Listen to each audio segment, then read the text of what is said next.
So the first question is, what has been the biggest challenge of distance learning? For me, the biggest challenge for distance learning is um, getting the kids to a level of participation that they're comfortable with or able to do. I mean, every day you go to school and you expect two or three kids to be absent every day, you know. But with this, you know, you try to make yourself available to reach out to the students and to answer any questions, and you're only reaching like, you know, two-thirds of them, or you know. So for me, the biggest challenge is to manage my expectations and know that I'm not going to get all of the kids in one meeting place at the same time. So yeah, that would be my greatest challenge, is managing my expectations for myself and trying to get the kids to engage when they can. And as far as expectations, is there anything that's gone better than you thought, or anything that's been sort of a bonus? So in terms of expectations, I mean, for me, the bonus is delivering like a vlog format live. It's kind of me centered, but I'm having a really good time presenting content to the kids and even the staff members too. In the early weeks of our time off, I did a trivia night for the faculty at the Marshall Simonds, and the following week I did a trivia night again for all of the faculty for Burlington Public Schools, and it was a great turnout. And so that was kind of like a bonus thing. You know, people kind of were in the second week of like, what do we do now? How long is this going to happen? We're bored out of our minds.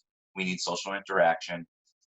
But also, every time that colleagues were talking to each other, it wasn't casual anymore. You know, when you're at school or you're at work and you see someone who teaches, teaches the same grade as you, or someone who's on the other side of the building, it's very easy to walk by them and have casual conversation about but just about trivial things. But now, every time that we have an opportunity to see a staff member in a virtual meeting or such, it's business, and it's always business, and it's important. It has to be. But you're losing touch with that casual talk. Hi, how's it going? How have you been? How are the kids? You know, how's this going? How's the new house? How's that? It doesn't happen as much, because the time that we have with each other as faculty is very important. You know, we need to all be on the same page with instruction and expectations. So the bonus was the bonus was having the idea of doing a trivia night and having all these staff members show up, and they had teams, and it was competitive, and I ran it from the Mr. Marino Science Beat Lab auditorium, and I did it the next week. I had done the beta run with my faculty at the middle school, and then the Burlington faculty. The following week, I did it with the kids, and the kids enjoyed that, and so that's something that'll be happening. Maybe bi-weekly or weekly. I don't want to overdo it. Yeah, no, actually, that's the next question, is like, how have the students responded? Yeah, the first time they did it, it was interesting. You know, I'm responsible for teaching science to about 87 eighth graders. You know, 1/3 of the eighth grade population, and of the 87, there was about 40 kids who had signed on, and this was shortly after we had the whole Google video chat thing straightened out. So now that we have a medium where the kids can interact with their teacher visually and live. And so it served the double purpose of trick them into learning how to use that platform. Same with the faculty. You know, a lot of faculty had not been used to using the Google video chat function or app, desktop program. And so to kind of casually relax and have that opportunity to participate in something fun, low pressure, but also kind of learn how the software works. Because Right. a lot of us are using this primarily as our, additionally to the email in Google Classroom, a lot of us are using this as our primary source of getting to outreach to the kids live. And actually, that's kind of part of the next question, which is how has it been able to how has it been to be able to connect to them this way? It's been it's interesting, in the beginning, you have a lot of kids kind of excited to chit chat with you and see where you are. Oh, I'm in my kitchen, or I'm in my on my porch, or I'm in my Mr. Marino Science Beat Lab auditorium. but as the days and meetings go by, I find less and less kids are they're there, but they're not participating as much, Hmm. which is fine. You can be a passenger during these things as long as you're engaging mentally, you're listening, um, and so I think the newness is starting to wear off, which is why it's so important to me to keep things creative visually, you know, and deliver something different to them every time in a different way, which is kind of my philosophy behind teaching. You do this, you go to school 5 days a week. It's like you go to work 5 days a week. Oh, how's it going? Same old, same old. Right. So you eventually get into that rut, no matter what it is, even if it's this new way of learning, remote learning, it becomes monotonous. And so within my own craft, and so to keep re-engaging and keep things interesting and new and fresh is the wheelhouse I'm used to. So it feels like normal work now because of that. Oh, cool. So, and also you talked about you don't have all the kids all the time. Is that just they're not logging on, or they don't like know how, or they're not available? Like how come some of the kids just don't do it? Yes to all of those. I'm Yeah.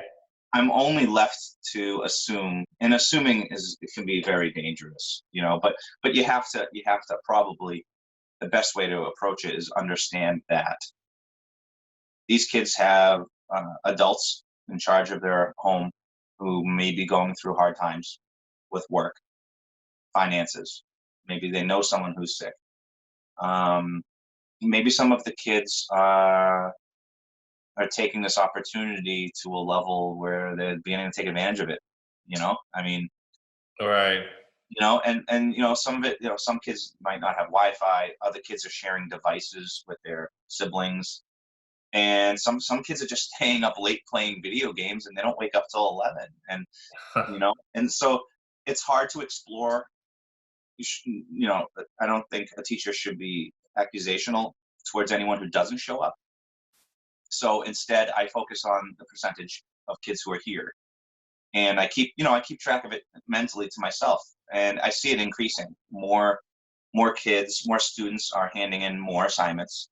The quality of the assignments are beginning to go up, and so I take those as gains, and I just watch for the gains. And you keep track of, like, geez, this one kid or this kid in particular hasn't checked in at all. So, maybe an email goes out saying, hey, I hope everything's going well. I haven't heard from you in a couple weeks, and I'm hoping that you're receiving, these options for you to do and keep busy. I really hope that we can engage in some science soon. So Yeah. keep me posted, and if there's anything, so I try to make that outreach. It's not like school when the kid is sitting in your classroom with their head down and they don't want to talk because they don't like what you're teaching. Because then Mhm. you can hold them accountable and say, hey, pick your head up. You're in school right now. Pay attention. Put your pencil on the paper and get moving. It's different. You can't have that angle because we just don't know what's going on the other side of that camera. All right. And has scheduling been difficult? In the very beginning, we got a strong infrastructure up. The administration at the middle school did a phenomenal job getting some sort of foundation of, okay, this is when each teacher is going to pick a time slot where they're available for the kids.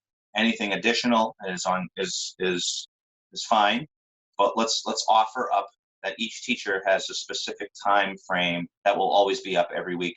So for me, every Monday morning and every Tuesday morning, I have my office hours on Monday morning, and then I have my virtual classroom on Tuesday morning, and it's the same. It's the same. It's predictable. The kids know where to find me, and I call it Marino Live because if they have any questions or just want to talk, or if they need help with an assignment, I'm live at that moment for them to do that via email, direct message on Instagram, or video chat. So with all this, how much time do you think you're spending in front of the computer? And I guess and again, and follow up, I guess, relative to like when you were just doing regular classes. Uh, A lot Significant, more. and again, this is for me. I can only speak to myself. Yeah, I'm sitting a lot more. My face is on the computer to reach to the kids way more. I take pride in being prompt on my emails, but I am like less than 60 seconds prompt now because I find myself sitting here refreshing, waiting. And in school, I got my smartwatch Often in school, I watch the text my teaching as a workout. Like the class will be over, the kids will leave, and I'll sit there and my watch will buzz and go, "That was a great workout." But I just like to be animated. I like to move around. I want to engage with the kids. Teaching eighth grade science is physics. There's a lot of it's movement science, and so I can't help but to move and roll a bowling ball or a skateboard and get in the kids, on the floor and roll things, and to do it from here, sitting on a stool. I could sit or I could stand. Right. And actually that kind of brings it to the last question, which is there a protocol for reporting emotional issues you might be having? Like, is there kind of a guidance person or somebody, kind of like, if you guys are getting too batty, like, call here?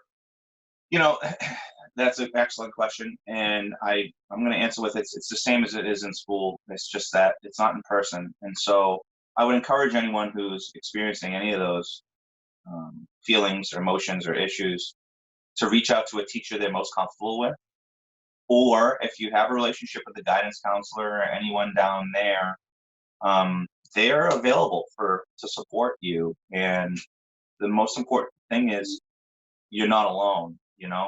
There's someone there for you.